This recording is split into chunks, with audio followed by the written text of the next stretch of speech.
Mark సువార్త 16వ అధ్యాయము చివరి వచనం.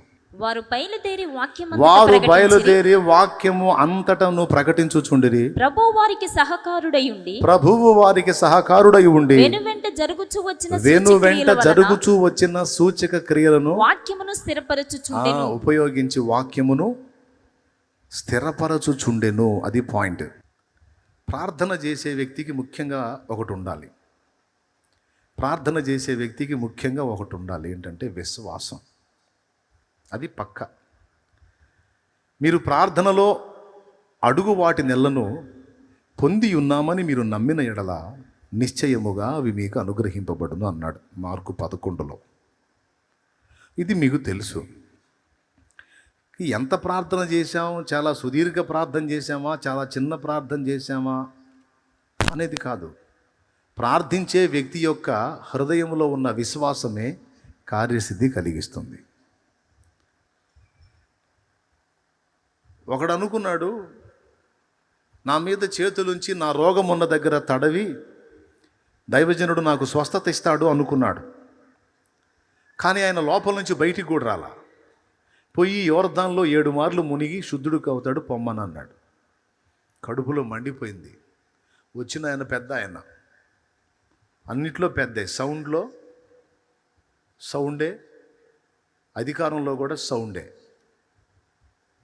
మంది మార్బలాన్ని వేసుకొని బంగారు దుస్తులను తీసుకొని వచ్చాడు. కానీ సేవకుడు లోపల నుంచి బయటికి కూడా రాలా. యోర్దాన్లో 7 సార్లు మునగమను, ఆ కుష్ఠజబ్బు పోయింది పొమ్మను అన్నాడు. కడుపులో మండిపోయింది. తిప్పరారథం అన్నాడు. ఆవేశంగా వెళ్ళిపోతున్నాడు.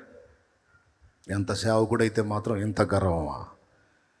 నా అంతటి మనుషుడు వస్తే కనీసం లోపలికి పిలవకుండా సరే తీసేయి, బయట నిలబెట్టైనా కనీసం చేతులుంచి నన్ను స్వస్థపరచాల్సింది.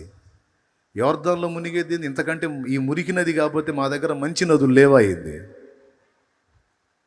అని ఆవేశంగా వెళ్తే పనివాడు చెప్పాడు, దేవుడి దగ్గరికి వచ్చినప్పుడు, దైవ సేవకుల దగ్గరికి వచ్చినప్పుడు ఓవర్ యాక్షన్ పనికిరాదు. ఎట్లా? దేవుడి దగ్గరికి వచ్చినప్పుడు, దైవజనుల దగ్గరికి వచ్చినప్పుడు ఓవర్ యాక్షన్ చేయకూడదు. అది నువ్వు ఏదన్నా అవకాశం ఉన్న దగ్గర చెయ్యి. దేవుని దగ్గర, దైవ సేవకుల దగ్గర జాగ్రత్తగా ఉండాలి, వినయంగా ఉండాలి. నా యజమానుడా, దైవజనుడు ఇంకొక రిస్క్ పని నీకు చెప్తే నువ్వు చేయవా? ఏం చెప్పాడు? యోర్దాన్లో 7 సార్లు మునగమని అన్నాడు. అట్లా కాకుండా 100 రోజుల పాటు తల కింద పెట్టి కాళ్ళు పైకి లేపి అట్టనే ఉండమని అంటే ఉండాలిగా.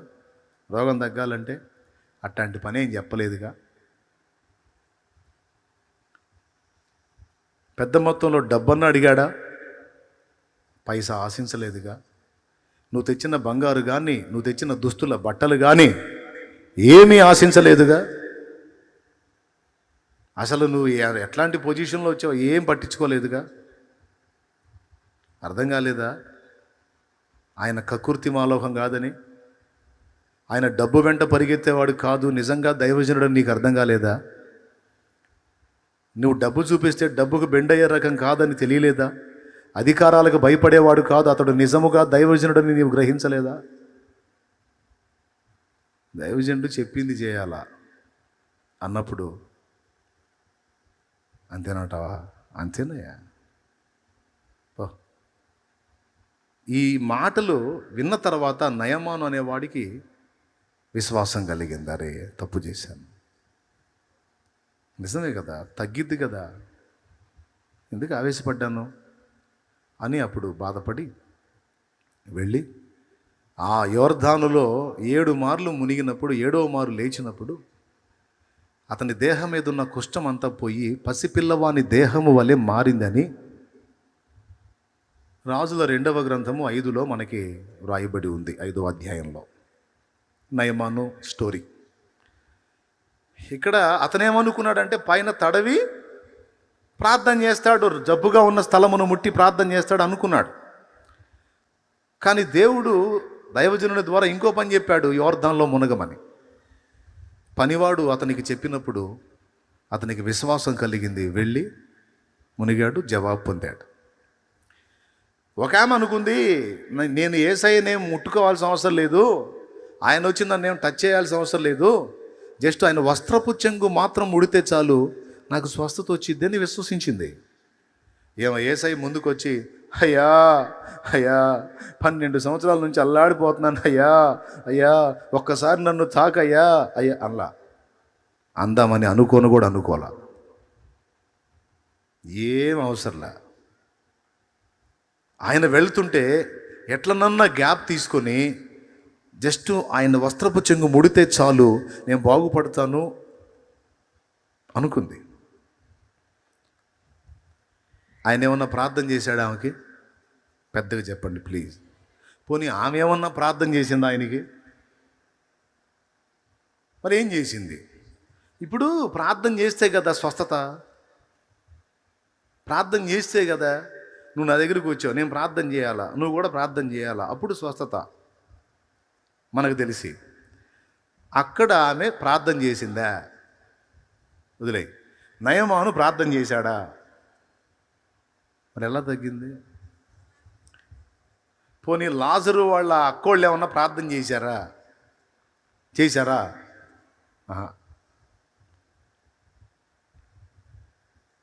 అక్కడ యేసయ్యే చేశాడు. ఒక్కసారి ఆలోచించండి. వాళ్ళు జస్ట్ విశ్వాసం ఉంచారు. విశ్వాసం యొక్క శక్తి నీకు అర్థం కావాలని చెప్తున్నా. కొంతమంది దీర్ఘాలు తీసి అబ్బో నాయన అనర్గళంగా ప్రార్థన చేస్తారు, కానీ అది జరిగిద్దని ఖచ్చితంగా నమ్మరు. తలకాయ నిండా తట్టెడు అనుమానాలు.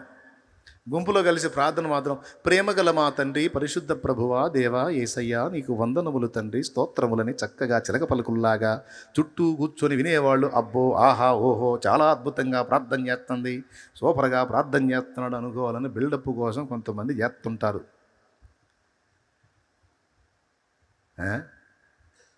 విశ్వాసం ఉంచి చెయ్యి. ఎంత చిలక పలుకులైనా బలుగు, కానీ ఒట్టి చిలక పలుకులు పలికి విశ్వాసం లేకపోతే ఫాయిదా ఏముంది? ప్రయోజనం ఏముంది? ఏమంటావు? ఇక్కడ ప్రాముఖ్యమైనది ఏది? మరి దాన్ని ఎందుకు వదిలేశారు? మోకాళ్ళు వేస్తావు, మొర్ర పెడుతుంటావు, కానీ అనుమానంతో లెగుస్తావు. మోకాళ్ళు వేస్తావు, మొర్ర పెడుతుంటావు, జరిగిద్దంటావా అనుకుంటావు. అట్లా మోకాళ్ళు వేసి మొర్ర పెట్టేటప్పుడు విశ్వాసం ప్రాముఖ్యం కదా. అందుకే నేను ఇవన్నీ గమనించాను. విశ్వాసమే ప్రధాన పాత్ర పోషిస్తుంది సమాధానానికి. ఆమె ఏం లేదు, నేను జస్ట్ ఆయన వస్త్రపు చెంగు ముడితే చాలు అనుకుంది. అలాగునే 12 సంవత్సరాలు ఆమెకు కూడా క్యాన్సరే, బ్లీడింగ్ ప్రాబ్లం ఉంది ఆమెకి నిరంతరం. ఒక స్త్రీకి ఎంత శోధనో అది భయంకరమైన శాపం లాగా ఉంటుంది అన్నమాట. కొద్ది రోజులు అనుభవించాలంటే కొంతమందికి విపరీతమైన కడుపు నొప్పితో కొంతమంది బిడ్డలు అల్లాడిపోతూ ఉంటారు. పాపం 12 సంవత్సరాల బాధపడింది ఆ తల్లి. అయితే నేను యేసయ్య దగ్గరికి వెళ్తే ఆయన ప్రార్థన చేస్తాడు, లేకపోతే నేను పోయి ఆయనకి ప్రార్థన చేస్తే ఏమనుకోలా. జనాల్లోకి వెళ్ళింది, సైలెంట్గా వెళ్ళింది, వెనక ఆయన వస్త్రపు చెంగును అలా టచ్ చేసింది, అంతే. తక్షణమే 12 ఏళ్ల నుంచి నిర్విరామంగా ఇబ్బంది పడుతున్న ఆ సమస్య ఆన్ ది స్పాట్ ఆ సెకండ్లో బ్రేక్ అయిపోయింది. నాకు డౌటు, ఆయన ప్రార్థన చేయాలా, ఆమె ప్రార్థన చేయాలా, స్వస్థత ఎట్లా వచ్చింది? మరి యాకోబు పత్రికలోనేమో 5:13లోనేమో 14లోనేమో మీలో ఎవడైనాను రోగి ఉన్న ఎడల సంఘపు పెద్దలను పిలిపింపవలెను, వారు ప్రభువు నామమున నూనె రాసి అతనికి ప్రార్థన చేస్తారు. ఒకవేళ అతడు పాపములు చేసిన వాడైతే అతని పక్షంగా వీళ్ళు ప్రార్థన చేస్తారు కనుక ప్రభు అతన్ని క్షమిస్తాడు. విశ్వాస సహితమైన ప్రార్థన రోగిని స్వస్థపరుస్తుంది, ప్రభు అతన్ని లేపును. ఇది కదా మ్యాటరు. మరి ఇక్కడ సంఘ పెద్దలు లేరు, విశ్వాస సహితమైన ప్రార్థన లేదు, నూనె రాసింది లేదు, ఏం లేదు. వస్త్రపు చెంగును మాత్రం ముట్టింది. విచిత్రం చెప్పనా? మీరు ఏమన్నా అనుకోండి, నేను నిజం చెబుతున్నా. విశ్వాసులని చెప్పబడుతూ సీనియర్ విశ్వాసులని పిలువబడుతున్న వాళ్ళకంటే కూడా అప్పుడే యేసయ్యను కొత్తగా తెలుసుకుంటారే అన్యులు, వాళ్ళ జీవితాల్లో ఎక్కువ అద్భుతాలు జరుగుతాయి. నేను కళ్ళారా చూసా, ఎక్కువ అద్భుతాలు, మామూలు ఆశ్చర్యాలు జరగవు వాళ్ళకి. క్రొత్తగా దేవుళ్ళలోకి వచ్చి పసిపిల్లల్లాగా దేవుడిని నమ్ముతారు చూడు, వాళ్ళ పట్ల మామూలు కార్యాలు జరగవు వాళ్ళ పట్ల.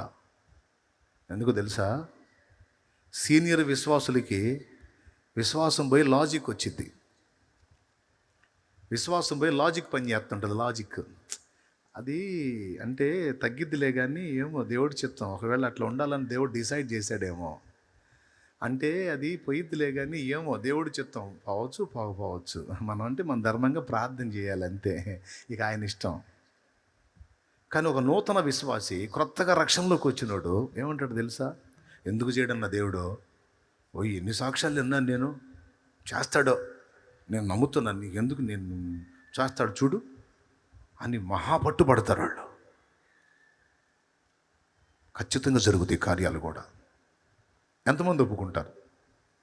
నువ్వు సీనియర్ విశ్వాసివి, నీ విశ్వాసం గొప్పదా? క్రొత్తగా రక్షణలోకి వచ్చిన వాళ్ళ విశ్వాసం గొప్పదా? నీకు ఆశ్చర్యం కలగలేదా? వాళ్ళు మాట్లాడే మాటలు కొన్నిసార్లు నీకంటే కూడా గొప్ప మాటలు మాట్లాడతారు వాళ్ళు. ఒక్కోసారి అన్యులే చెబుతారు మనకు సలహా. వచ్చి మనం ఏడుస్తుంటే దగ్గరకు వచ్చి, ఏంది బాధపడతావు, అంత గొప్ప దేవుణ్ణి నమ్ముకొని ఆ నాయన్ని నమ్ముకున్న వాళ్ళు అందరూ బాగుపడుతున్నారు, నీకు కూడా మంచి రోజులు వస్తాయిలే, బాధపడవాకని వాళ్ళు చెబుతారు. అప్పుడు మనం గదిలోకి పోయి తలుపు వేసుకొని పైకి ఊసుకోవాలా. ఎక్కడ పైకి ఊస్తే అప్పుడు ముఖం మీద పడిద్ది కదా, లేకపోతే మన మీద మనం ఊసుకోవటానికి కుదరదుగా. అందుకని పైకి ఊస్తే కరెక్ట్గా ముఖం మీద పడితే అప్పుడు సిగ్గు వచ్చింది. వాళ్ళ విశ్వాసం ఆమె వచ్చి చెబుతుంటుంది నీకు, నువ్వు నమ్మినవాడు బలవంతుడని, నువ్వు నమ్మినవాడు సర్వశక్తుడని, నువ్వు నమ్మినవాడు కార్యం చేస్తాడని, నీకు మంచి రోజులు వస్తాయని, నువ్వు బాగుపడతావని, నువ్వు స్వస్థత పొందుతావని. యేసు ప్రభు నమ్మిన వాళ్ళు చాలామంది దీవించబడ్డారని.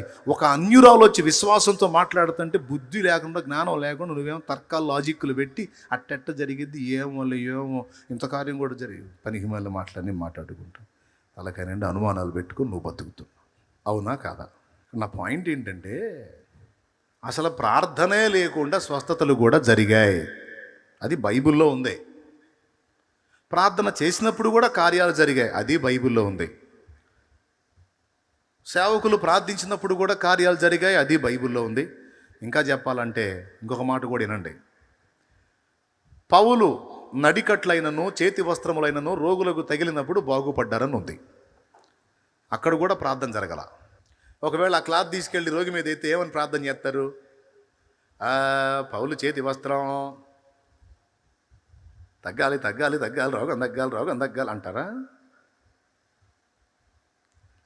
పౌలు నడికట్టు రోగం తగ్గాలి అంటారా? ఏమంటారు? పౌలు చేతి వస్త్రములైనా, నడికట్లైనా, తుంట్ల వస్త్రాలైనా రోగులకు తగిలినప్పుడు వారు స్వస్థత నొందారని ఉంది. టచ్ అయితే చాలు స్వస్థత వచ్చింది. చదువు 19 అపోస్తల కార్యం 19వ అధ్యాయము. దేవుడు పౌలు చేత విశేషమైన సూచక్రియలు జరిగించాడు. అతని శరీరమునకు తగిలిన చేతి గుడ్డలైనను నడికట్లైనను రోగుల యొద్దకు తెచ్చినప్పుడు. చూడండి ఏం చేశారో తెలుసా? విశ్వాసులు ఉంటారు కదా, చేతి గుడ్లు ఉంటాయి కదా, నడికట్లు ఉంటాయి కదా. పౌలు శరీరానికి టచ్ చేసేవాళ్ళు, పౌలు శరీరానికి తగిలేటట్టు విసిరేవాళ్ళు. ఆ వస్త్రం పౌలు శరీరాన్ని టచ్ చేసింది కదా, అది తీసుకెళ్ళి రోగి మీద వేసేవాళ్ళు. వాడికి స్వస్థత వచ్చేది.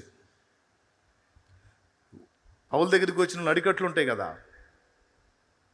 ఆ నడికట్టు తీసుకొని పౌలు దూరంలో ఉన్నాడు అనుకో, ఆయనకు తగిలేటట్టు విసిరి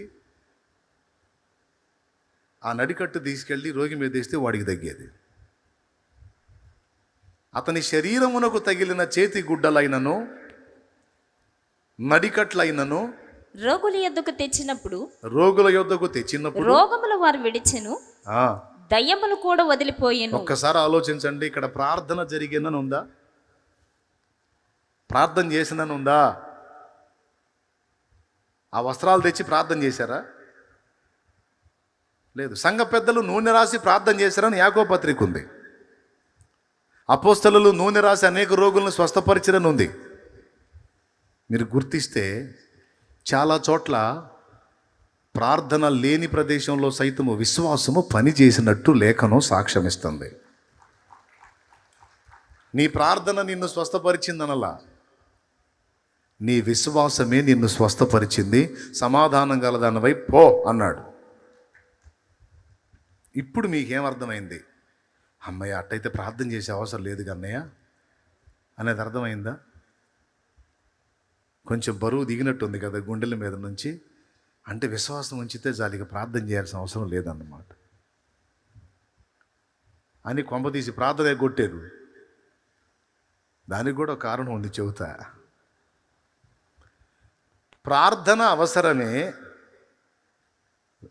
అంతకంటే శ్రేష్టంగా విశ్వాసము మరి ముఖ్యంగా అవసరం అని చెప్తున్నాను నేను. కొన్నిసార్లు సుదీర్ఘమైన ప్రార్థన చేయటానికి టైం ఉండదు. విశ్వాసమే అక్కడ పనిచేసిద్ది. హిజ్కియా సుదీర్ఘ ప్రార్థన చేయలా. విశ్వసించిన వాడై 2 ముక్కలు అన్నాడు అంతే. యేసయ్య కూడా సుదీర్ఘ ప్రార్థన చేయలే. లాజర్ని, చచ్చిపోయిన లాజర్ని తిరిగి బతికించేటప్పుడు 2 ముక్కలు అన్నాడు అంతే. తండ్రి, నీవెల్లప్పుడూ నా మనవులు వినుచున్నందుకు నీకు కృతజ్ఞతాస్తుతులు చెల్లించుచున్నాను. నువ్వు ఎల్లప్పుడూ నా మనవులు వినుచున్నావు. అయితే నీవు నన్ను పంపితివని నా చుట్టూ ఉన్న వీరు తెలుసుకున్నట్లు ఇదిగో నీకు ప్రార్థన చేస్తున్నానని, లాజరు బయటకు రా అన్నాడు. సుదీర్ఘ ప్రార్థన చేయలే, చాలా చిన్న ప్రార్థన. కావాలంటే చూడు, యోహాను సువార్త 11వ అధ్యాయము. తండ్రి, నీవు నా మనవి వినినందుకు నీకు కృతజ్ఞతాస్తుతులు చెల్లించుచున్నాను.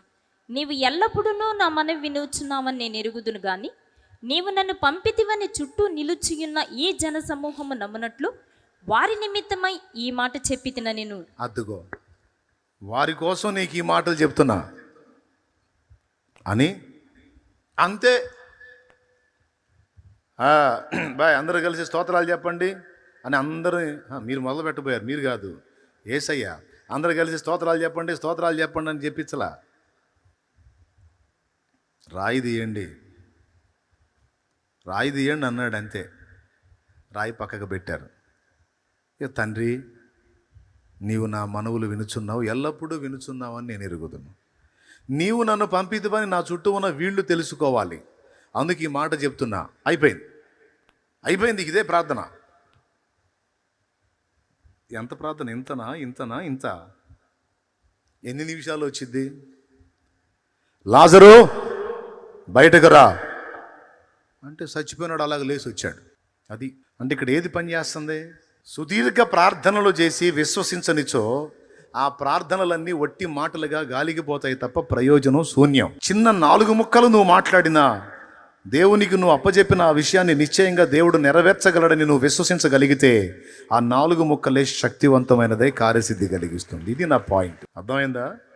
ఒక అంశాన్ని గురించి 4 ముక్కలు నువ్వు మాట్లాడితే ఆ 4 ముక్కలు విశ్వాసంతో కానీ నువ్వు పలకగలిగితే జవాబు వచ్చింది. విశ్వాసము లేనిది నువ్వు 400 ముక్కలు మాట్లాడినా ఒట్టిదే, ఒట్టి చిలక పలుకులే. చిలక పలుకులు అంటే ఏంటో తెలుసా? మనం ఏం మాట్లాడితే అది నేర్చుకుని అది మాట్లాడుతుంటుంది అంతే. ఒకసారి మాట్లాడితే 10 సార్లు మాట్లాడుతుంటుంది. హే మిట్టు బిట్టు హలో అంటే hello hello hello hello hello hello అంట. చిలక పలుకులు అంటే అయ్యి అన్నమాట, పదే వల్లించటాలు. అవి వినేవాళ్ళకి బిల్డప్గా బాగుంటాయి, కానీ దేవునికి విశ్వాసంతో కూడిన మాటలు కావాలి. అది పాయింట్. ఇప్పుడు నువ్వు చదివించిన వచనం ఏంది, ఇప్పుడు మాకు నువ్వు చెప్తుంది ఏంది అన్న డౌట్ మీకు వచ్చింది. చెబుతా. మనకు కార్యసిద్ధి జరగటానికి కావలసినది మొదట విశ్వాసము.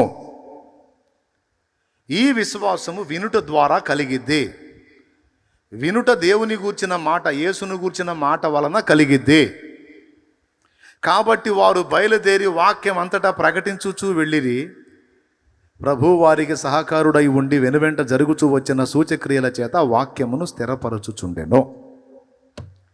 షాలేము రాజు అన్న ధైర్యం ఏంటంటే దేవుని బలం ఏంటో, దేవుని శక్తి ఏంటో, దేవుని జ్ఞానం ఏంటో, దేవుని ప్రేమ ఏంటో, దేవుని నడిపింపు ఏమిటో, దేవుని ప్రభావం ఏంటో బిడ్డలకి అవగాహన కల్పిస్తూ నేను ముందుకు సాగిపోతే ఆ సంగతులన్నీ విన్న బిడ్డలు దేవుని శక్తి ఎడల విశ్వాసం ఉంచగలిగితే ఖచ్చితంగా కార్యాలు దేవుడు చేసుకుంటూ వస్తాడు.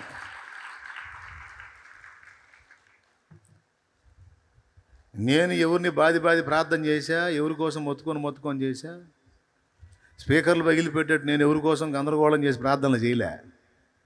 నా ముందుకు వచ్చినప్పుడు మనస్ఫూర్తిగా 2 మొక్కలు అట్లా అంట. నిలబెట్టి ప్రార్థన చేసేటప్పుడు కూడా రోగంగా ఉన్న ప్రదేశాల్లో పాసిబిలిటీ ఉంటే చేతులు ఉంచండి. కొంతమందికి అది డౌటే, మీరు చేతులు ఉంచితే మాకు తగ్గిద్ది కానీ మా నెత్తిన మేము చేతులు పెట్టుకుంటే మాకెట్ట తగ్గిద్దన్నా అని డౌటు. దానికి కూడా లేఖనమే మనకు సాక్ష్యం. మీరు చేతులు ఉంచినప్పుడు రోగులు స్వస్థతను పొందేదరు అని ఉందా లేదా? పెద్దగా చెప్పండి. అది కూడా ఎక్కడుంది? మార్కులోనే ఉంది. అది కూడా ఎక్కడుంది? జస్ట్ మీరు ఇందా కిందికి చదివేది కదా, కొంచెం పైకి చదవండి. 17వ వచనం చదవండి. నమ్మిన వారి వలన ఈ సూచక్రియలు కనబడును. ఆ. ఏవనగా నా నామమున దయ్యములను వెళ్ళగొట్టుదురు, క్రొత్త భాషలు మాట్లాడుదురు, పాములను ఎత్తిపట్టుకుందురు, మరణకరమైనదేది త్రాగినను అది వారికి హాని చేయదు, రోగుల మీద చేతులుంచినప్పుడు వారు స్వస్థత నొందుదురని వారితో చెప్పెను. ఎవరు చేతులుంచినప్పుడు చెప్పండి? ఎవరు చేతులుంచినప్పుడు? పాస్టర్లు చేతులుంచినప్పుడు అనుందా అక్కడ? బాయ్ చెప్పండి. షాలేం రాజు చేతులుంచినప్పుడు అనుందా? అక్కాయ్ చూడు ఏముంది అక్కాయ్? నమ్మినవారు అంటే ఎవరు అక్కాయ్? షాలేం రాజు ఒక్కడేనా? విశ్వాసం, దేవుని ఎడల విశ్వాసం ఉండి నమ్మి బాప్తిస్మం పొందిన వాళ్ళు చేతులు ఎత్తండి. రోగుల మీద చేతులుంచినప్పుడు వారు స్వస్థత నొందెదరు అన్నాడు. ఎవరు చేతులుంచినప్పుడు స్వస్థత పొందుతారు? పాస్టర్లా? నమ్మినవారు అన్నాడు. ఈ నమ్మినవారు అన్న దగ్గర ఎవరు వస్తారు? సేవకుడు వస్తాడు, విశ్వాసం వస్తుంది, పరిచారకుడు వస్తాడు, పరిచారకురాలు వస్తుంది. టోటల్గా యేసుని ఎంతమంది విశ్వసించారో వారందరూ వస్తారు. వీరు చేతులుంచినప్పుడు రోగులకు స్వస్థత కలిగిద్దట. తమ్ముడు నువ్వు కూడా, చెల్లి నువ్వు కూడా, అమ్మా నువ్వు చేతులుంచినప్పుడు కూడా విశ్వాసంతో వాడికి స్వస్థత వచ్చింది. జబ్బు పోవున్నట్లు నువ్వు ప్రార్థన చేయగలిగితే పోయిద్ది స్వస్థత. చేతులుంచితే స్వస్థత. మళ్ళీ చేతులుంచి ప్రార్థన చేస్తే కూడా అలా చెయ్యి ఉంచు అన్నాడు అంతే. తండ్రి బిడ్డకి బలహీనత తగ్గునుగా కానీ చెయ్యి ఉంచు అంతే, వాడికి రోగం తగ్గిద్ది అన్నాడు. ప్రార్థన చేయమని ఉందా అక్కడ?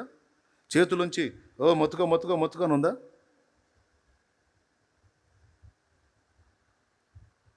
విశ్వాసము గలవాడివైతే విశ్వాసము గలదానివైతే నువ్వు చేతులుంచు తగ్గిద్ది అన్నాడు. ఎదుటి వాళ్ళ మీద చేతులుంచినప్పుడు వాళ్ళకు రోగం తగ్గినప్పుడు నీ బలహీనత మీద నువ్వు చేయి ఉంచితే నీకు దక్కదా?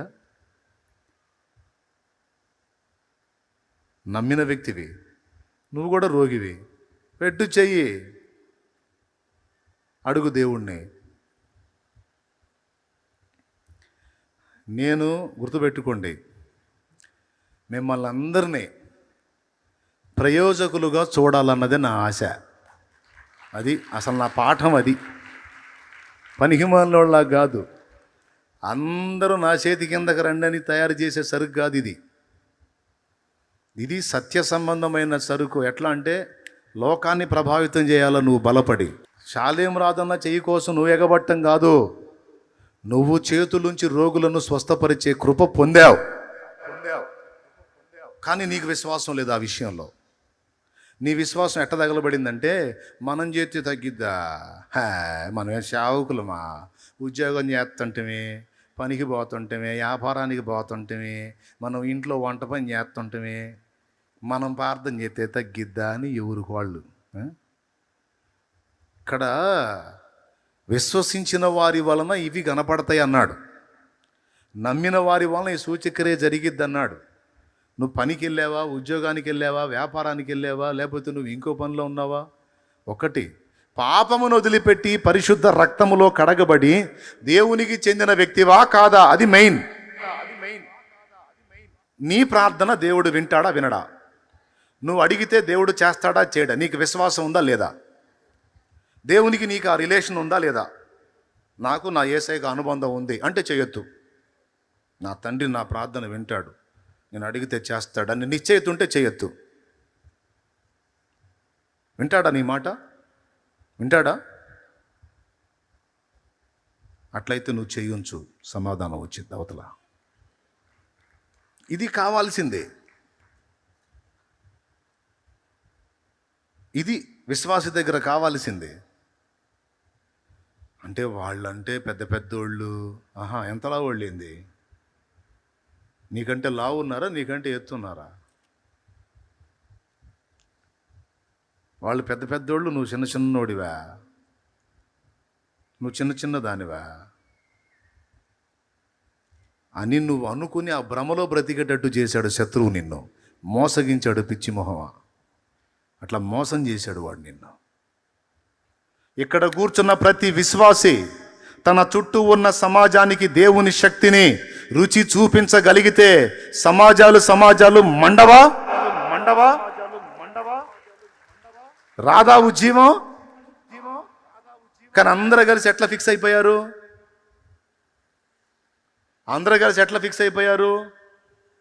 మన దగ్గర ఏమి లేదు, అంతా బుస్సే. ఉన్నదంతా షాలేమన్న దగ్గర ఉంది, ఆ పైన యేసయ్య దగ్గర ఉంది.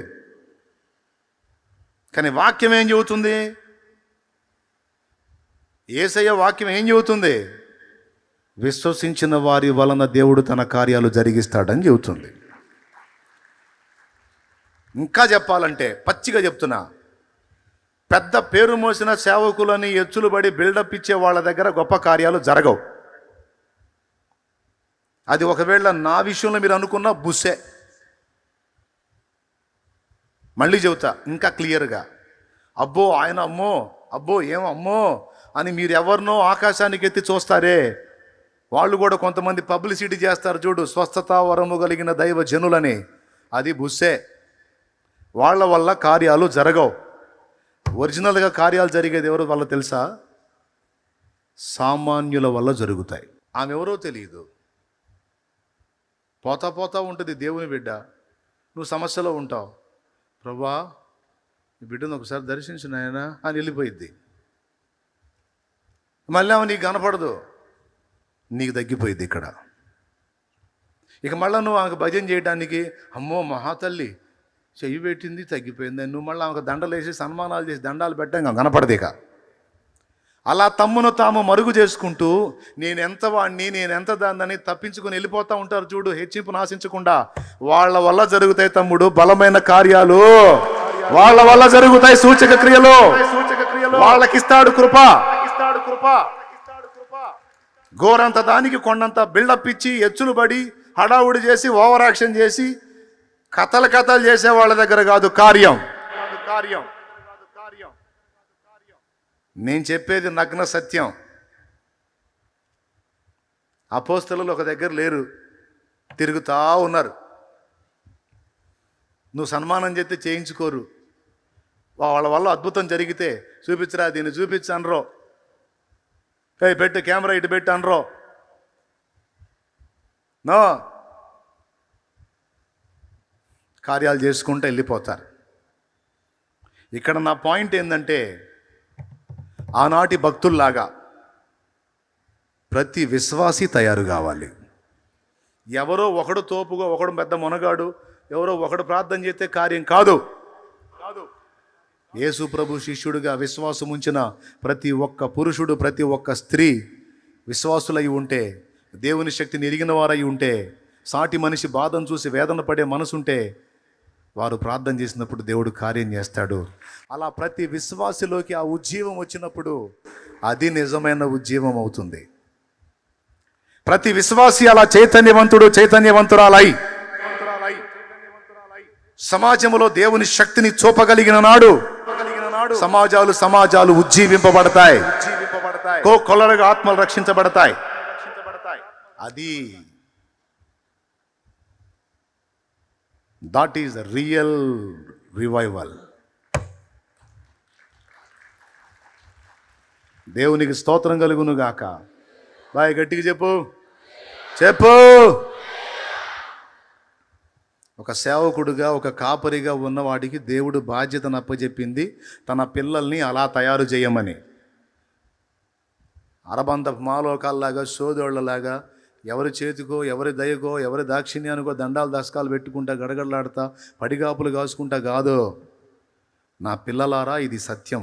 దేవుడు నాకు అనుగ్రహించిన బిడ్డలు, అలాగే అనేక ప్రాంతాల్లోంచి ఇతరుల ఉపదేశం పొంది రక్షింపబడి కూడా వచ్చినటువంటి బిడ్డలారా, బయట సేవకుల దగ్గర రక్షింపబడితే నేను మీకు ఉపదేశకుణ్ణి, నా ద్వారా రక్షింపబడితే నేను మీకు ఆత్మీయ తండ్రిని.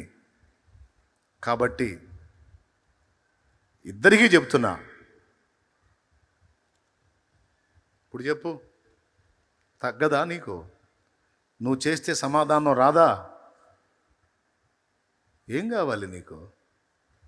మారు మనసు పొందావు, పాప క్షమాపణ నిమిత్తమై బాప్తిస్మం పొందావు. ఇవి లేకపోతే ముందు సరి చూసుకో.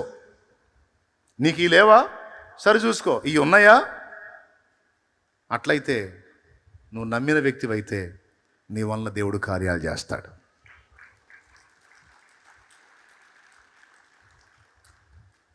అద్భుతాలు, సూచక్రియలు, మహత్కార్యాలు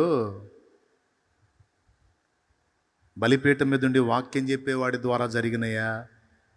అపోస్తలుల ద్వారా జరిగినాయా? ప్రవక్తల ద్వారా జరిగినాయా అనేది బైబిల్లో టెస్ట్ చేస్తే, ఇక్కడ నిలబడి వాక్యం చెప్పేవాడి ద్వారానే కాదు, బల్ల దగ్గర అందరూ కూర్చుంటే అన్నం వడ్డిస్తారే, మీకు అన్నం వడ్డించే వాళ్ళ చేత ఎప్పుడన్నా ప్రార్థన చేయించుకున్నారా మీరు? మీకు అన్నం వడ్డించే వ్యక్తుల ద్వారా, మీకు ఉపచారం చేసే పరిచారకుల చేత ఎప్పుడన్నా మీరు ప్రార్థన చేయించుకున్నారా? చేయించుకుంటారా? చేయించుకుంటారా? ఇప్పుడు చేయించుకోవటం కాదక్కాయ్, ఇంతకుముందు ఎప్పుడన్నా చేయించుకున్నారా? చేయించుకున్నారా? చేయించుకోరు. నేను చెబితే చేయించుకుంటారు. ఆమె కరెక్ట్. నేను సేవకులను చూపించి ప్రార్థన చేయించుకోమన్నా సరే నాకెళ్ళి చూస్తారు. ఇటు నేను చెప్పి అటుపోతే వెనకుంటారు. అక్కడ ప్రార్థన చేస్తున్నారు కదండి వాళ్ళు, కాదు నువ్వు చేయన్నయ్యా, వాళ్ళు కాదు నువ్వు చేయన్నయ్యా, వాళ్ళు అంటోళ్ళు అయితే మా దగ్గర చాలామంది ఉన్నారు, నువ్వు చేయి అన్నయ్య, మేము వచ్చింది నీ కోసం అన్నయ్య.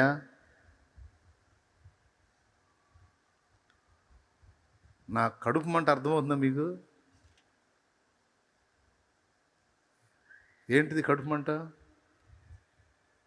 ప్రయోజకులు కావాల్సిన వాళ్ళు పనిహిమానోళ్ళు అవుతున్నారు ఏందని నా కడుపు మంట. దేవునికి స్తోత్రం. ఏం చెప్పండి, నేను ఇప్పుడు చెప్పింది చెప్పండి. ప్రయోజకులు కావాల్సిన వాళ్ళు పనిహిమానోళ్ళు అవుతున్నారు ఏందని నా కడుపులో బాధ. వీళ్ళు ఎంతకాలం పిల్లకాయల్లాగా ఉంటారా? వీళ్ళేం బాగుపడరా? వీళ్ళేం ఎదగరా? వీళ్ళేం ప్రయోజకులు గారా అని నా బాధ. నేతి బీరకాయలో నెయ్యి ఉండనట్లు విశ్వాసులని బిల్డప్ కానీ వీళ్ళ దగ్గర విశ్వాసం ఏడ తెచ్చిందిరా అని నా బాధ.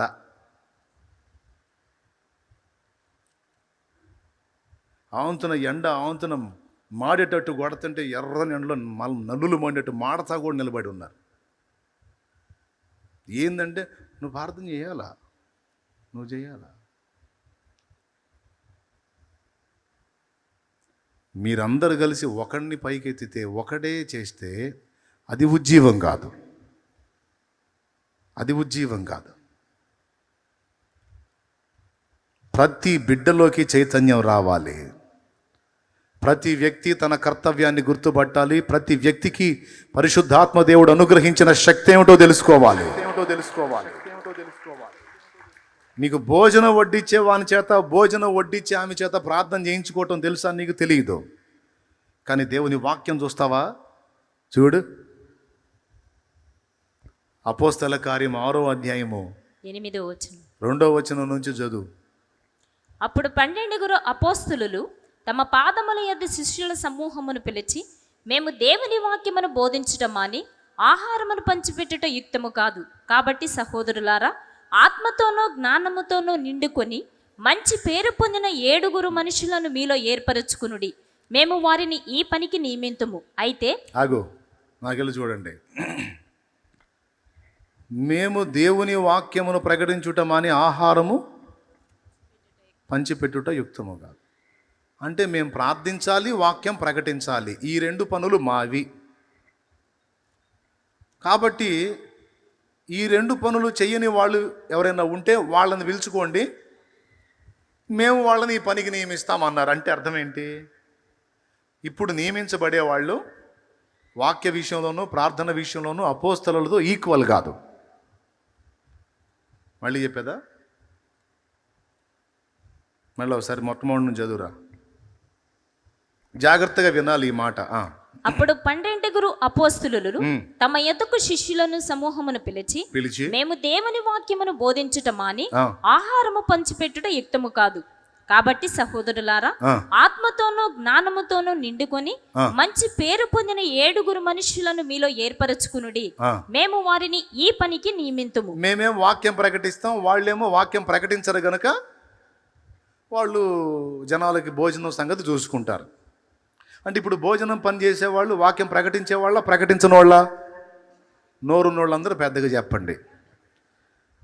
ఇప్పుడు ఆహార పనికి ఆహారం పంచిపెట్ట, ఇప్పుడు కూటమి అయిపోయింది అనుకో, శుక్రవారం మీరందరూ వరుస కూర్చుంటారు. వాళ్ళు వస్తారు, ఇక ప్లేట్లు తీసుకొని గ్లాసులు తీసుకొని ఆహారం తీసుకొని వచ్చి మీకు అన్నము సాంబారు ఆ చట్నీ అవన్నీ వడ్డించే వాళ్ళు వస్తారు కదా. రారా, వాళ్ళు ఏం పని చేస్తారు? వాళ్ళు ఇక్కడ ఎప్పుడన్నా కనపడి వాక్యం చెప్పారా? చెప్పరు కదా. వాక్యం చెప్పేది శాలేమన్నా కదా, లేకపోతే వేరే అన్నోళ్ళు సేవకులు. మరి వాళ్ళు ఎవరు? పరిచారకులు. వాక్య పరిచర్య అయితే వాళ్ళు చెయ్యరు. మరి ఏం చేస్తారంటే మీకు అన్నం పెడతారు. అవునా? ఇప్పుడు ఈ లెక్క ప్రకారం మీకుండే అభిప్రాయం ఏంటంటే, మీకు అన్నం పెట్టేవాళ్ళు బలిపీఠం మీద ఉన్నంత వ్యక్తితో ఈక్వల్ కాదు, బలిపీఠం మీద ఉండి వాక్యం చెప్పే వ్యక్తితో ఈక్వల్ అయితే కాదు. బలిపీఠం మీద ఉండి వాక్యం చెప్పాయని దైవజనుడు, అమ్మో అది ఆ లెక్క వేరు.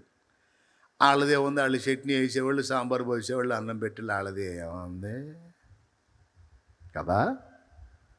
కానీ వాక్యం ఏం చెబుతుందో తెలుసా? 7 ఏర్పరిచారు. ఫిలిప్పు, ప్రొకోరు, నీకానోరు, పరమేనాసు, నికోలాసు, మొత్తం 7. చదువు ఆ పేర్లు. అయితే మేము ప్రార్థన యందును వాక్య పరిచర్య యందును ఎడతెగక ఉందమని చెప్పిరి. ఈ మాట జనసమూహం అంతటికి ఇష్టమైనందున వారు విశ్వాసముతోను పరిశుద్ధాత్మతోను నిండుకొనిన వాడైన స్టెఫను, అద్దుగో స్టెఫను, ఫిలిప్పు, ప్రొకోరు, నీకానోరు, తీమోను, పర్మేనాసు, యూదుల మత ప్రవిష్టుడును అంతియోకయ వాడును అగు నికోలాసు అను వారిని ఏర్పరచుకున్నది. వారిని అపోస్తలుల యొద్దకు నిలువబెట్టిరి. ఆగండి, వీళ్ళు వాక్యం చెప్పేవాళ్ళ? పెద్దగా చెప్పండి ప్లీజ్, నోరు తెరిచి స్పందించండి, లేకపోతే మైక్ ఏడ్ని పెట్టి పోతా నేను అలుగుతా. చెప్పండి. ఎవరు వీళ్ళు? వాక్యం చెప్పేవాళ్ళ కాదు కదా. జస్ట్ వంట పని దగ్గర వడ్డించేవాళ్ళు, ఫుడ్ పెట్టేవాళ్ళు. ఇప్పుడు వీళ్ళ వల్ల సూచక్రియలు జరుగుతాయా? మామూలుగా జనాభిప్రాయం ఏంటో చెప్పనా? వీళ్ళ వల్ల జరగవు. జరిగేది ఎవరి వల్ల అంటే వాక్యం చెప్పేవాళ్ళ వల్ల జరుగుతాయి. అది జనాల నమ్మకం. ఎంత వెర్రితనం! ఇప్పుడు చూడండి, వీరు ప్రార్థన చేసి వారు వీళ్ళలో 7 2 మతిపోయే అద్భుతాలు చేశారు. స్టెఫన్ లైఫ్ చూడు, చదువురా, కిందికే చదువురా. స్టెఫన్ జీవితం వచ్చింది. స్టెఫను కృపతోను బలముతోను నిండినవాడై ప్రజల మధ్య మహత్కార్యములను గొప్ప సూచక్రియలను చేయుచుండెను. అద్దుగో, ఎవరయ్యానా బాయ్? చట్నీ అయ్యి, ఇక్కడ చట్నీ అయిపోయింది. సాంబార్ కావాలా అమ్మా? చట్నీ అయిపోయిందా? ఏమంటావా? కొంచెం అన్నం తింటా, కొంచెం అయినా.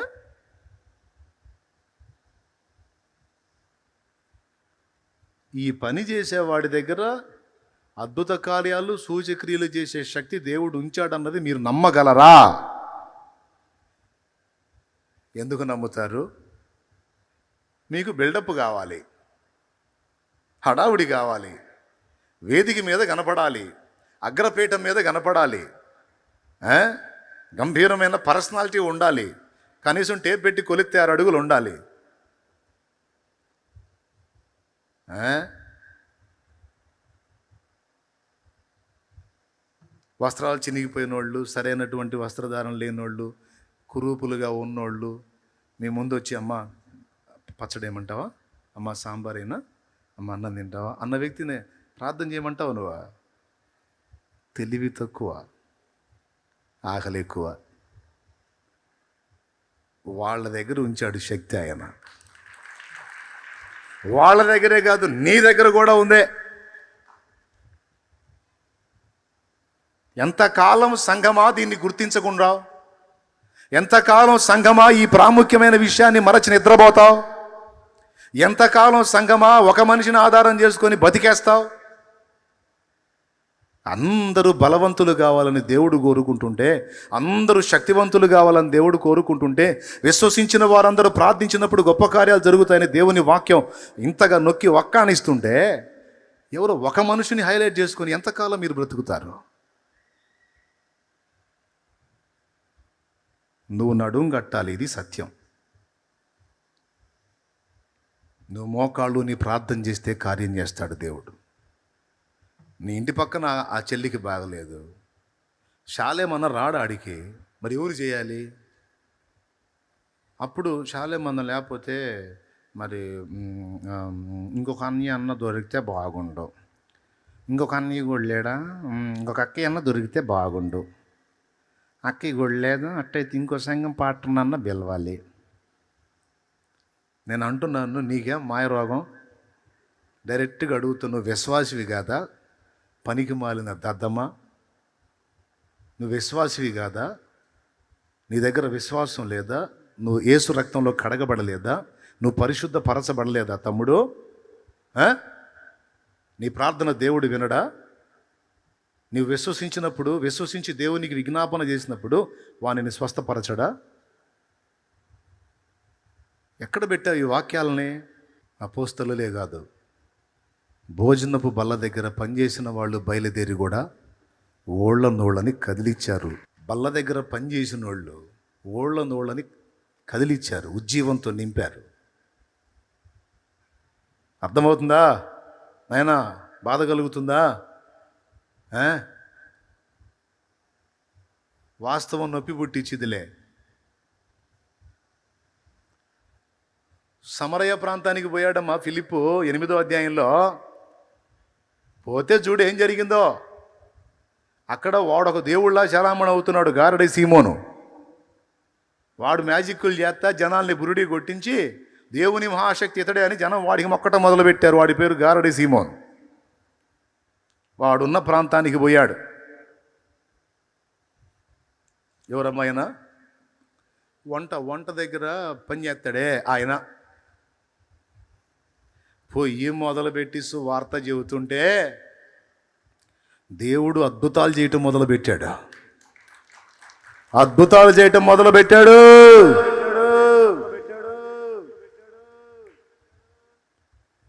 సమరయ గుప్పు మందే.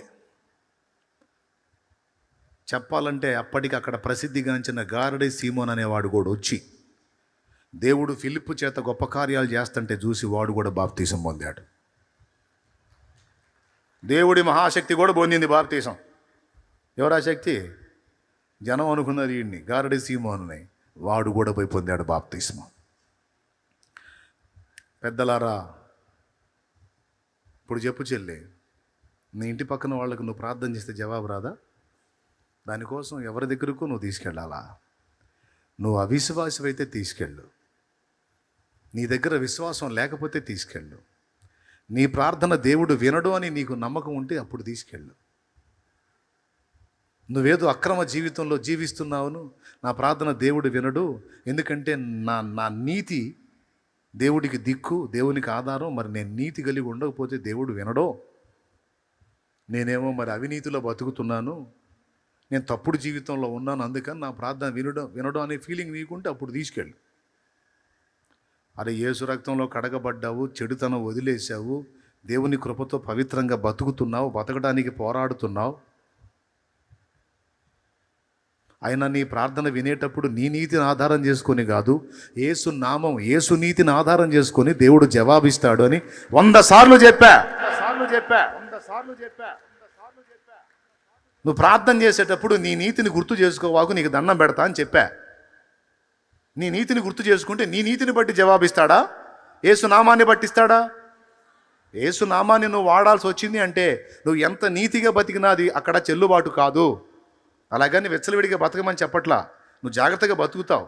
అయినప్పటికీ నీ డౌట్ కొంతమందికి, ఎంత జాగ్రత్తగా బతికినా అన్నీ మానుకున్నా ఏందోలే మన ప్రార్థనకు అంత శక్తి ఉంటుందా, మనం చేస్తే దేవుడు వింటాడా అంటే నీ ప్రార్థన, నీ నీతి, నీ మంచితనాన్ని బట్టి కాదు నాయన, నువ్వు ఉపయోగించే యేసు నామం ఉంది చూడు, ఆ నామాన్ని బట్టి జవాబు.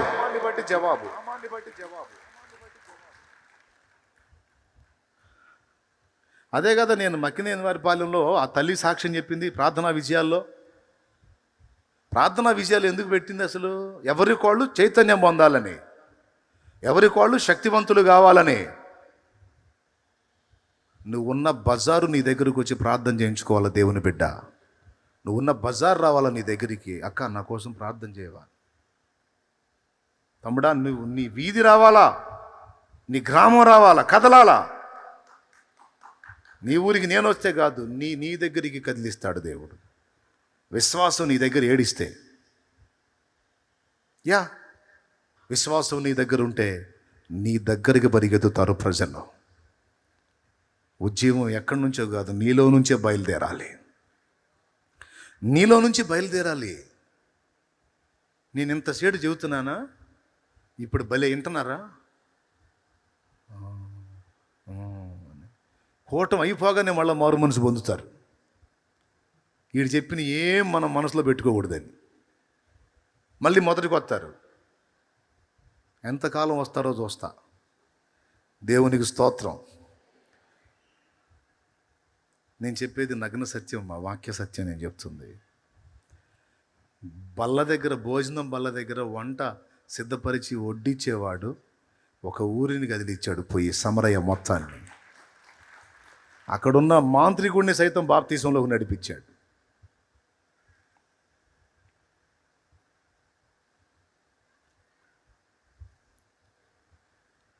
నా పాయింట్ ఏంటంటే, స్వస్థత ప్రార్థన నువ్వు చేయవచ్చు. అలాగని నువ్వు బాప్తిస్మానికి మళ్ళా బల్లెవటానికి సాహసించకూడదు. అది సేవకుల బాధ్యత, ఆత్మీయ నాయకుడి బాధ్యత. అర్థమైందా? నువ్వు వారికి సువార్త చెప్పి వారి కోసం ప్రార్థన చేసి వారిని స్వస్థపరచవచ్చు. ఒకవేళ దేవుడు ఏర్పాట్లో నువ్వు ఉండి సేవకత్వానికి దేవుడు దైవజనుడు గుర్తించి నీ మీద చేతులు ఉంచితే బాప్తీసం కూడా ఇవ్వచ్చు, బల్ల కూడా ఇవ్వచ్చు. దానికి ముందు విశ్వాసంతో ప్రార్థించటం, విశ్వాసపు శక్తితో నింపబడి ఎదుటి వాళ్ళకి సువార్త చెప్పటం, ప్రార్థన చేయటం అనేది నువ్వు చేయాలి. అప్పుడు కదా ఊళ్ళూళ్ళు ప్రభావితం అయ్యేది. అప్పుడు కదా వీధులు, బజార్లు, పట్టణాలు, పల్లెలు ఉజ్జీవింపబడేది. సంఘంలో ఉన్న మొదటి వ్యక్తి దగ్గర నుంచి చివరి వ్యక్తి దాకా ప్రార్థనా పరులు కావాలి, విశ్వాసపరులు కావాలి, ప్రార్థించేవారు కూడా కావాలి.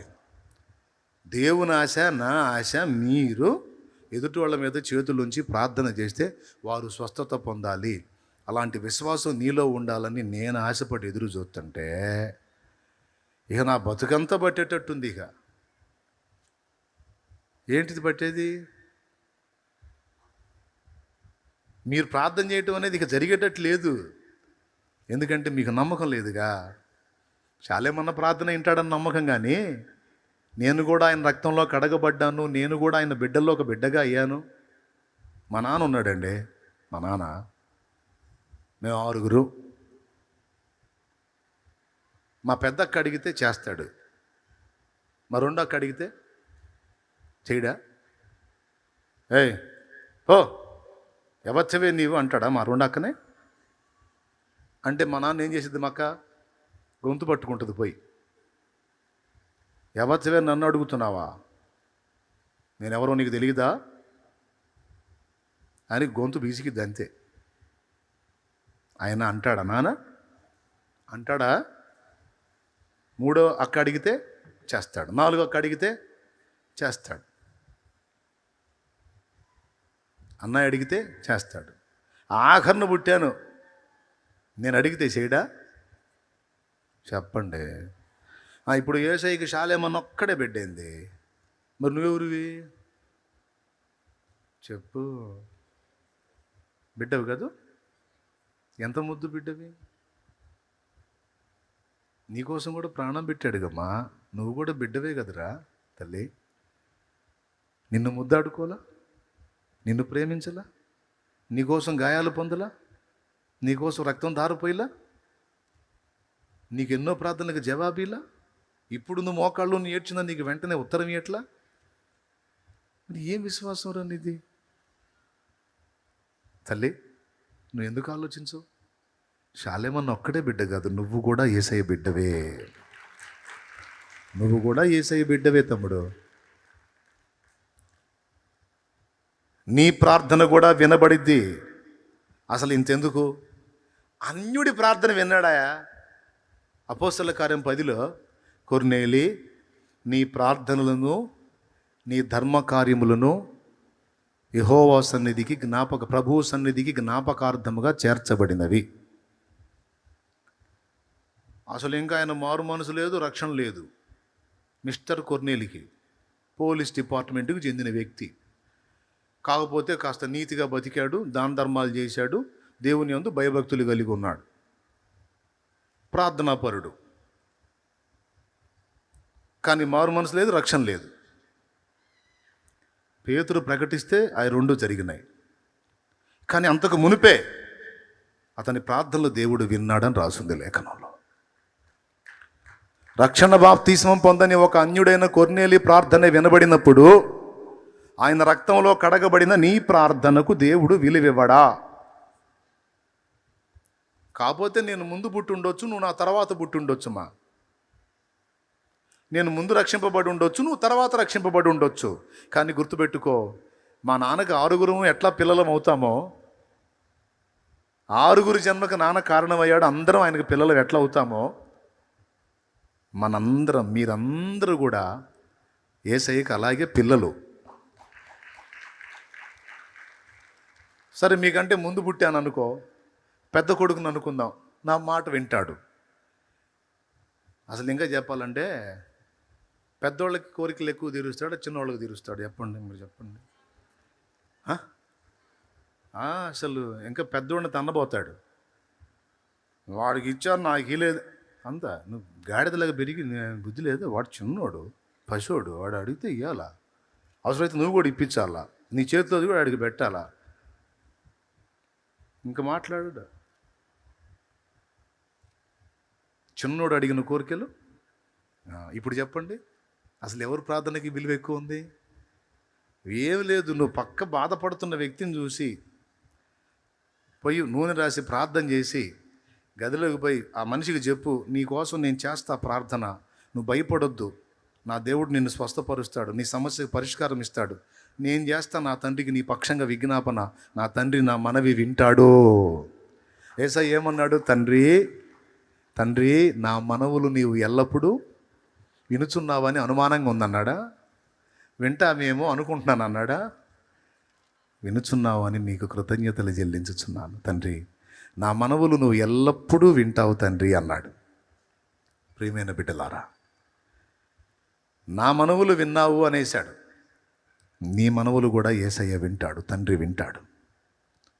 ఇంకా చెప్పాలంటే మనం డైరెక్ట్గా వింటాడంటే అనుమానం అనుకో, యేసు నామం ఉందిగా, సరే నీ నామంలో నీ స్వభావంలో వినకపోయినా యేసయ్యను బట్టన్నా నీ ప్రార్థన వింటాడు కదా. ఇంకెన్నిసార్లు తిరగేయమంటారు అట్లు? ఇప్పుడు 3వసారి వచ్చా మళ్ళీ అదే పాయింట్కి, అటు ఇటు తిరిగేస్తాను బాగా మీ మైండ్కి ఎక్కాలని. ఏమెక్కింది ఇప్పుడు?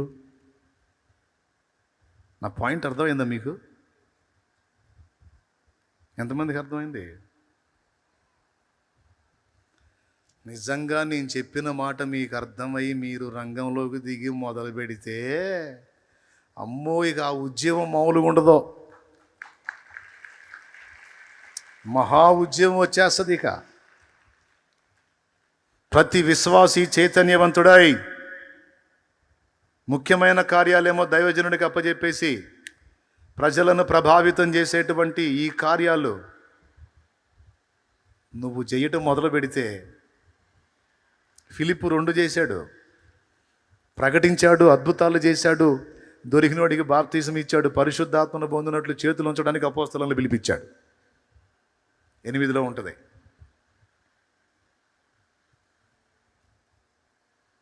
అందరం చైతన్యవంతులం కావాలమ్మా. సింపుల్.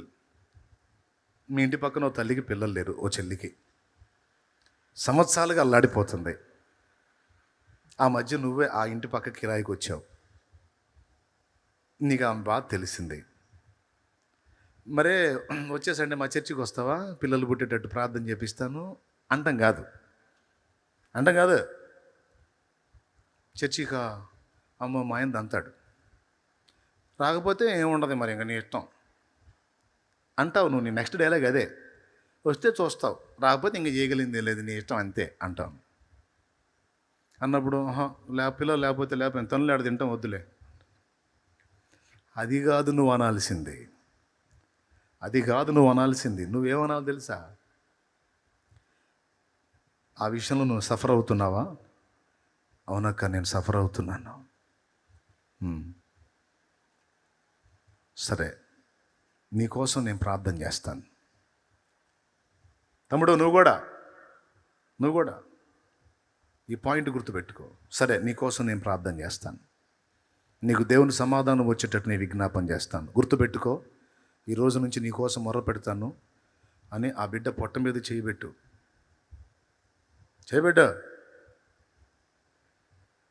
కొంతమందికి భయం, నేను వాళ్ళని టచ్ చేస్తే వాళ్ళ దెయ్యాలు నాకు పడతాయేమో అని.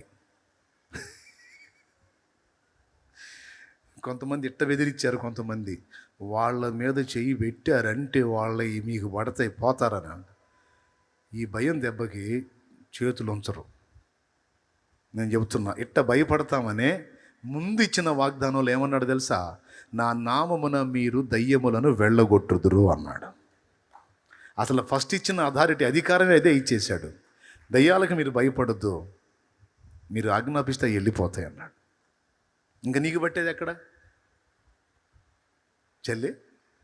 ఇప్పుడు నువ్వు చేయాల్సింది చెప్తున్నా, అయినో తమ్ముడు, నువ్వు కూడా అయినో. నీ పక్కన ఉన్న ఒకడు సఫర్ అవుతున్నాడు, నువ్వు చెప్పాల్సింది ఏంటంటే, శాలేమన్న దగ్గరకు వస్తావా చూసుకో, మరి వస్తే మామూలుగా ఉండదు, మరి వస్తే మళ్ళీ ప్రార్థన చేస్తాడు వరకు అసలు మామూలుగా ఉండదు ఇక ఇంకా అని చెప్పడం కాదు.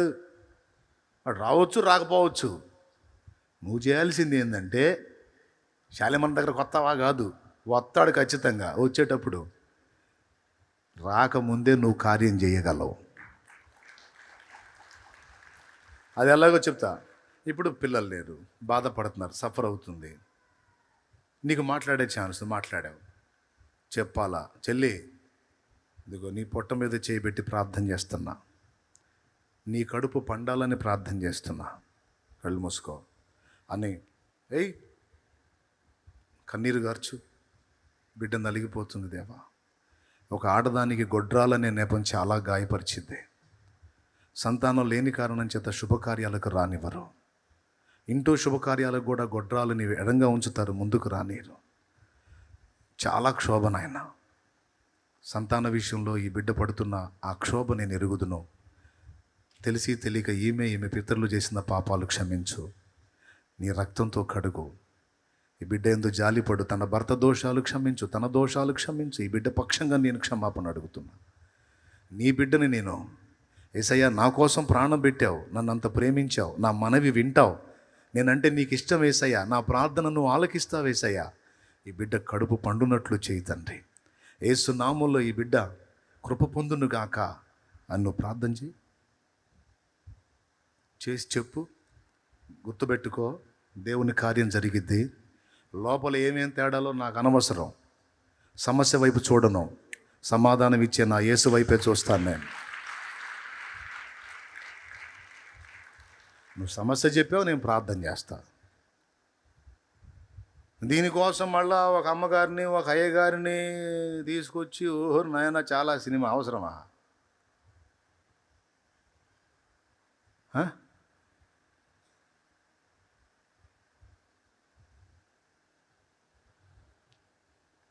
ఏం జరిగిందో తెలుసా?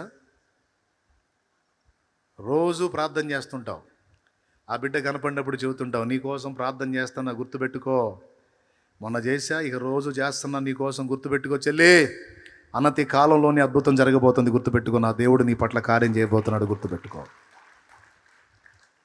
నువ్వు చెప్పు, యేసయ్య నా దేవుడు శక్తివంతుడు, నీకోసం ప్రార్థన చేశా, ఎంతోమందికి ఇన్ని సంవత్సరాలు 23 సంవత్సరాల తర్వాత పిల్లల్ని ఇచ్చాడో, అలాంటి అద్భుతాలు చేశాడో. బైబిల్లో శారా 90 ఏళ్ళకి, అబ్రహాంకు 100. అంత కాలం అప్పుడు బిడ్డనిచ్చాడు ఇస్సాకుని. ఈ దేవుని మాటలు నువ్వు చెప్తున్నప్పుడు వినుట వలన అవతల వ్యక్తికి ఏం కలిగిద్ది? సూపరో. ఆ తర్వాత ఏం జరిగిద్ది? విశ్వాసమును బట్టి శారా మృతతుల్యమైన గర్భములో బిడ్డని కనటానికి శక్తి పొందెను అని రాస్తుంది హెబ్రీ పత్రిక 11లో. అది మృతతుల్యమైన గర్భమైనా సరే, ఎప్పుడైతే నీ వాక్కు ద్వారా అవతల వ్యక్తి విశ్వాసం ఉంచడం మొదలుపెట్టిందో, ఆ మృతతుల్య గర్భము సైతము తిరిగి జీవాన్ని పొందిద్ది నా చెల్లి, జీవాన్ని పొందిద్ది. కార్యం జరిగిద్ది. దేవుడు కృప చూపి అనతి కాలంలో కార్యం చేస్తాడు, శీఘ్రంగా. అప్పుడు నీకు వచ్చి చెప్పు, దక్కా ఇన్ని సంవత్సరాలు లేదు, ఇప్పుడు నాకు కార్యం జరిగిందక్క. నువ్వు చెప్పిన దగ్గర నుంచి లెక్కేసుకుంటా ఉన్నాను, ఫలానా టైంకి నాకు ఇట్లా ఉంటుంది, కానీ బ్రేక్ అయిపోయింది, ఎప్పటికీ ఇన్ని నీళ్ళు అయింది అని నీకే వచ్చింది. నేను కన్ఫామ్ చేసుకొని ఇదిగో నీకు చెప్తున్నాను అక్క, నిజంగా దేవుడు కృతజ్ఞతాస్తుతుల్లో అది స్థిరపరచబడాలని చేస్తా తల్లి. నేను దుష్టుడు ఏ విధమైన దాడి చేయకుండా అది దేవుడు నీకు స్థిరపరచాలని మళ్ళీ ప్రార్థన చేయి. నా ప్రార్థన విన్నందుకు నీకు థ్యాంక్స్ లార్డ్, థ్యాంక్స్, కృతజ్ఞతలు నాన్న. నా మనవి విన్నావు. నీ కూతుర్ని, నీ కొడుకుని నువ్వు ఒక రోగికి ప్రార్థన చేస్తే తమ్ముడా, నువ్వు అనాల్సింది అది.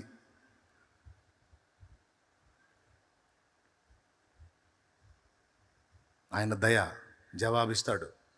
నేను చేస్తా ప్రార్థన, ప్రభుకి ఇష్టమైతే నా ప్రార్థన వింటాడయ్యా, నీకు జవాబు వచ్చింది. ఏదో పరిష్కారం చూపిస్తాడు. ఆన్సర్ వచ్చిందా, అప్పుడు కృతజ్ఞతలు చెప్పి అది స్థిరపరచబడ్డట్టు మళ్ళీ ప్రార్థన చేయి. ఇతరుల కోసం ప్రార్థన చేసేటప్పుడు ఇంటికి వచ్చి నువ్వు కూడా ప్రార్థన చేసుకో. వేరే ఆత్మల కోసం నేను కష్టపడుతున్నాను కనుక దుష్టశక్తులు ఏవి నా మీద అటాక్ చేయకుండా వాటన్నిటిని యేసు నామములో బంధిస్తున్నాను. ఇంక నీ మీద ఏది పనిచేయదు.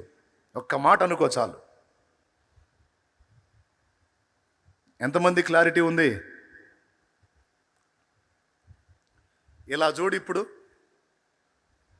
ప్రతి వీధిలో, ప్రతి గ్రామంలో, ప్రతి ప్రాంతంలో ఒక విశ్వాసి దేవుని శక్తిని తన సమాజానికి చూపగలిగే వ్యక్తిగా మారిపోయిన నాడు సమాజాలు ఎలా ఉంటాయో ఒక్కసారి ఊహించు. తమ్ముడు, అన్న, ఊహించు. ఎంత ఉద్యమం ఆగిపోయింది మన అవిశ్వాసం వల్ల, మన అనుమానం వల్ల, మన అపనమ్మిక వల్ల ఎంత ఉద్యమం ఆగిపోయింది. ఉద్యమం రగలాల్సింది ఎలా?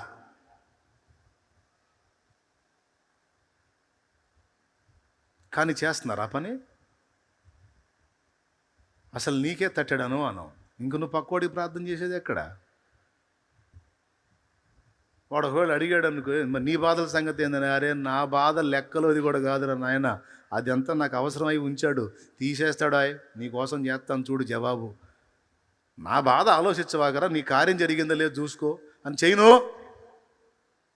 జరిగిద్ది అవతల కార్యం.